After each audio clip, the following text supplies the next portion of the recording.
రాష్ట్రంలో కాంగ్రెస్ ప్రభుత్వం ప్రతిదీ కూడా అనాలోచితంగా ఒక ప్రామిస్ చేస్తున్నాయి. దానివల్ల ప్రజలు చాలా కన్ఫ్యూజన్లో ఉంటున్నారు.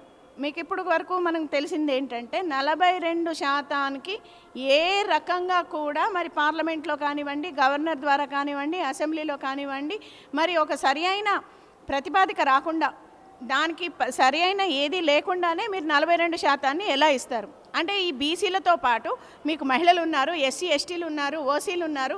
మరి వీళ్ళందరినీ మీరు ఎంతవరకు ఏం చేద్దామని అనుకుంటున్నారు? వీటన్నిటికీ క్లారిటీ లేకుండానే బీసీ బిల్లు అంటే ఏదో ఒక ఓటు రాజకీయం కోసం తప్ప మీరు ఇన్ని రోజుల నుంచి ఏవైతే ప్రమాణాలు చేశారో ఒక్క ప్రమాణాన్ని కూడా నిలబెట్టుకోలేకపోయారు. ఈరోజు బీసీ ప్రమాణం కూడా అలానే జరుగుతోంది.